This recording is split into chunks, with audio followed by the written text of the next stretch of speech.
The latest and greatest technologies were on display earlier this week during ADM's second annual Farm Tech Expo.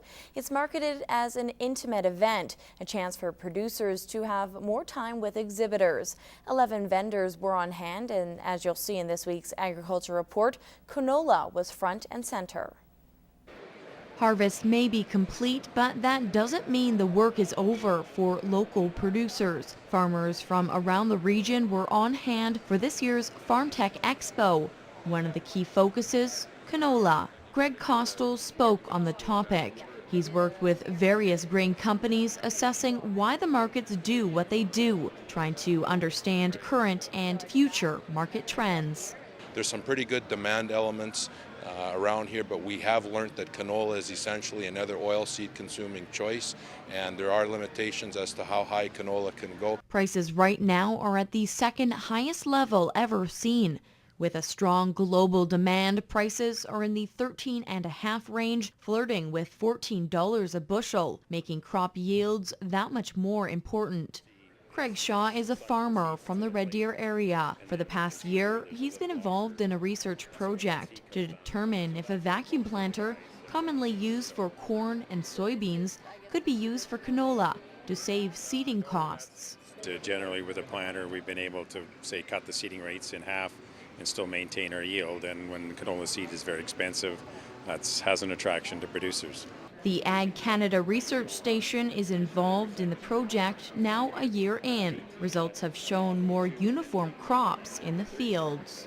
Because we do that good a job with seeding, and obviously with the reduced seed costs involved, then hopefully you're saving a little on the front end and gaining a little more on yield. So the question mark is, is that true? And where does it have a fit? Does it have a fit within? Shaw says they are looking to build a network of producers to build a database of information that can be made available to farmers looking to make the switch. And Michael Baden, it is his last night with us here at Newcap. He spent about a year and a half with us, and he's moving on to Saskatoon to pursue another opportunity. But he loves to do some video editing, and he always likes to, he did that Carly Rae spoof and that type of thing. But he made one for us here at Newcap as his final farewell. Take a look.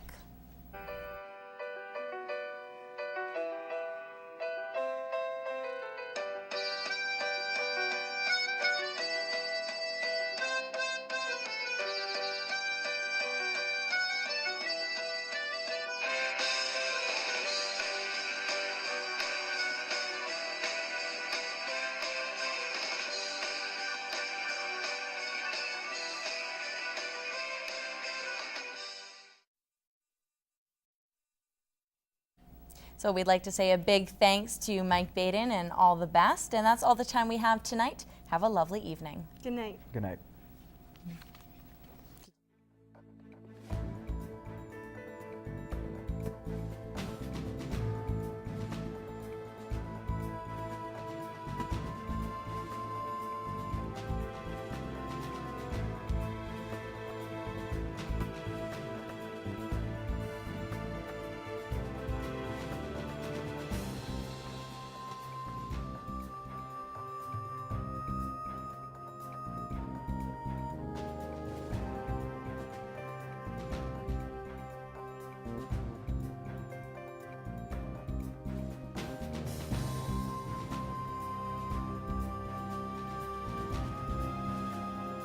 Makeup provided by Vivid Hair and Aesthetics.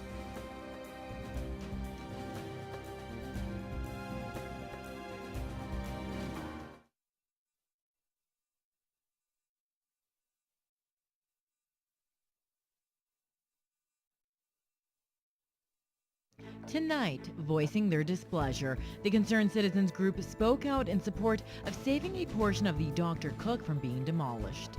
Plus, backtrack decision. Vermilion Town Council is forced to repeal its vote to allow commercial development next to a war memorial.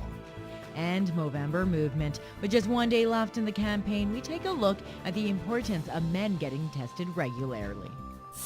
In sports, chance for three. The Bobcats are looking for their third straight win tonight against the Grand Prairie Storm. This is Newcap News with Nerman Esau.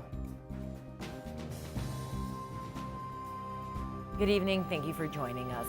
35-year-old man from Wilton is dead following a two-vehicle crash near Maidstone.